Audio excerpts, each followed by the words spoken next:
There is one nutrient that is arguably more important than any other when it comes to overcoming chronic pain. And a deficiency in this nutrient has been directly linked to some of the most common chronic pain conditions in the world, including things like headaches and migraines, chronic back pain, neuropathy, fibromyalgia, musculoskeletal pain, and osteoarthritic pain. The nutrient that I'm talking about here is magnesium, and it's involved in hundreds of different enzymatic reactions all throughout your body that are absolutely essential for everything from energy production to muscle and nerve function, to blood pressure regulation, to protein synthesis and vitamin D activation. But magnesium also plays a central role, literally, in the process that your body uses to send pain signals to your brain.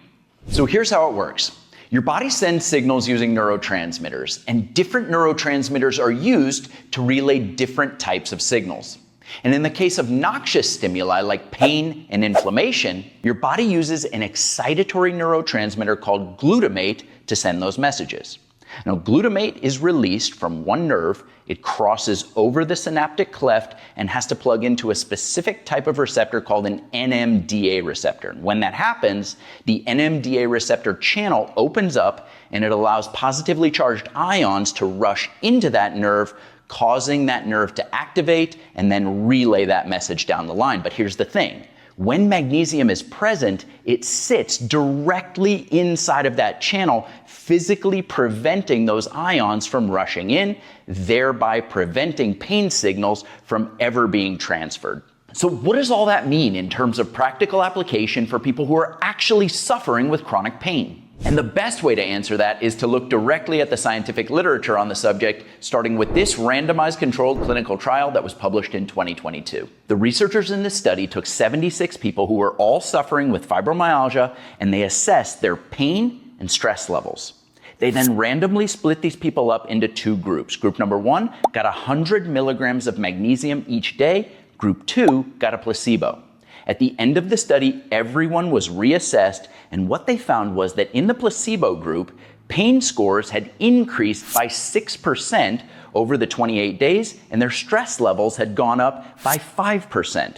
While in that same time, the magnesium group had an 11% reduction in their pain levels and a 45% reduction in their stress scores. And in this massive meta-analysis and review of systematic reviews that was published in the Journal of Personalized Medicine, the researchers in this study concluded that giving people magnesium around the time of an operation significantly improves patient outcomes and leads to less pain and decreased use of pain-killing medications like opioids after surgery. And in this article that was published in 2020, researchers found that there is a direct relationship between magnesium intake and the incidence of chronic pain. In fact, they found that for each additional milligram of magnesium per kilogram of body weight that a person consumes, their odds of experiencing chronic pain are reduced by 8%. But as great as all that sounds, the bad news here is that there is a very large segment of the population nowadays, including a lot of chronic pain sufferers, who aren't getting nearly enough magnesium. Research indicates that about 50% of the population in the United States is deficient in magnesium, which makes perfect sense when you consider that magnesium status is notoriously low among people who consume a large amount of processed foods because there just isn't any magnesium in those things. Another thing that's really working against us when it comes to maintaining adequate magnesium levels in the body that almost no one is talking about is the fact that about 2/3 of the adult population in both the United States and Canada is currently taking prescription medications. And a number of the most popular prescription drugs are known to deplete magnesium levels in the body.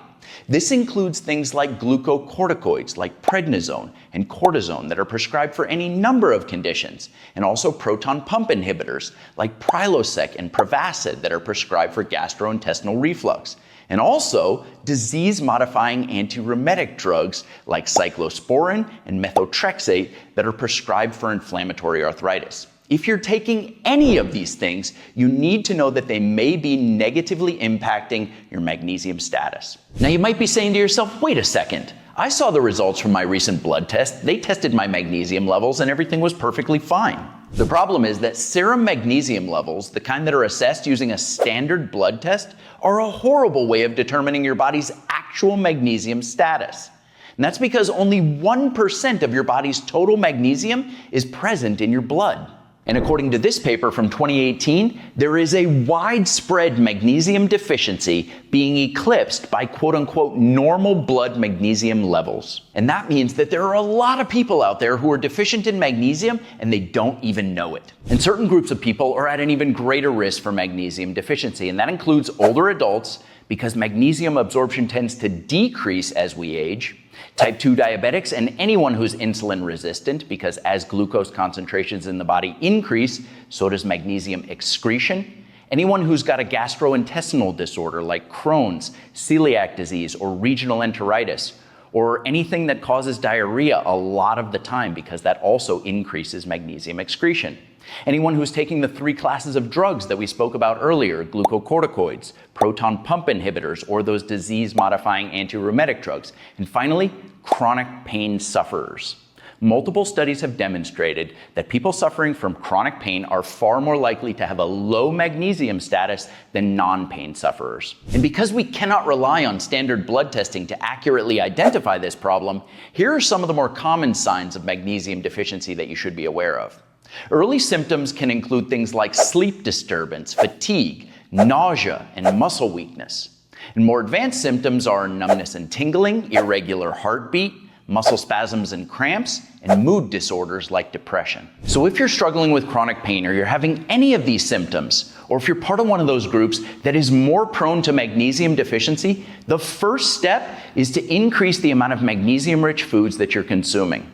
And that includes things like dark green leafy vegetables, nuts and seeds, legumes, fatty fish, and avocados. Of course, because our soil is in such bad shape nowadays, it's hard to rely on whole foods alone to meet 100% of your body's magnesium requirements. And that's where things like supplementation and nutritional insurance come in. And that's exactly why RealCalm was created, to give you a full therapeutic dose of magnesium from sources with the highest bioavailability, synergistically blended together with 5 other nutrients in just the right amounts to downregulate those NMDA receptors, restore neurological balance, and reduce pain in the body and the brain. To find out more about RealCalm, click here. I'll also put a link for it in the description down below. Beyond that, I just want to thank you so much for watching. Make sure to hit that thumbs up button before you head out of here, and I'll see you next time.